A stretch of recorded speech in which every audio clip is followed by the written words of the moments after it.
Crollo al vertice. Carlos Alcaraz esce subito a Parigi. La rincorsa di Jannik Sinner prende forma. Il sobbalzo è forte. Al debutto nel Rolex Paris Masters 2025, Carlos Alcaraz, numero 1 del mondo, è stato sconfitto da Cameron Norrie con il punteggio di 4-6, 6-3, 6-4. Un risultato che scuote non solo il tabellone, ma anche la classifica e le aspettative. Alcaraz, reduce da un'annata di grandi successi, si è presentato a Parigi con tutte le carte in ordine. Buon stato di forma, fiducia, pausa strategica e obiettivo chiaro. Eppure qualcosa non ha funzionato.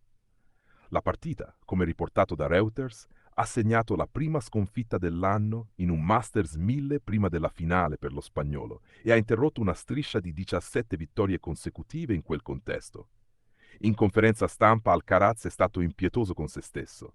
Avevo tutte le idee chiare, tutti gli obiettivi chiari, ma oggi anche nel primo set che ho vinto sentivo di poter fare molto di più di quanto ho effettivamente fatto.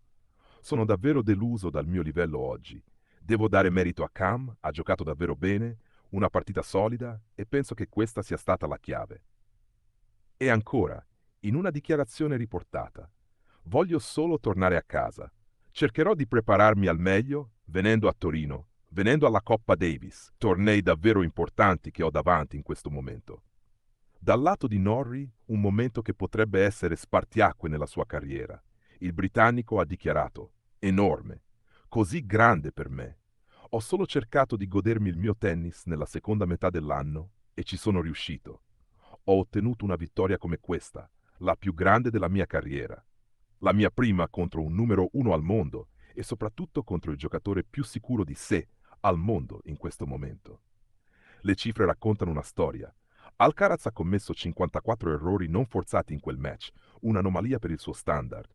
L'occasione è aperta per Sinner. Nel mentre, Jannik Sinner, il numero 2 mondiale, osserva e se vuole, agisce.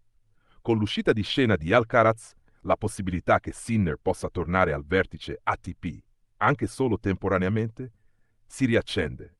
Sul tema della leadership, Sinner ha chiarito che il suo orizzonte è il 2026.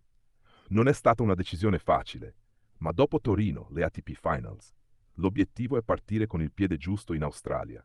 Abbiamo già vinto la Coppa Davis nel 2023 e nel 2024 e questa volta abbiamo deciso così con la mia squadra. La scelta è quella di saltare la Davis Cup Finals 2025 per caricare bene il motore. Ha sollevato critiche e dibattiti in Italia.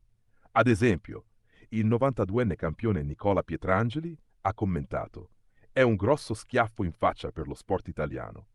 Non capisco quando dice che è stata una scelta difficile. Stiamo parlando di giocare a tennis, non di andare in guerra.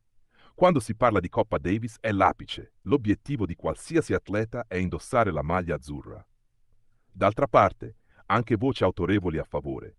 Il coach Patrick Muratoglu ha scritto che la decisione deve essere rispettata, definendo importante che i giocatori abbiano libertà di scelta in un calendario sempre più gravoso.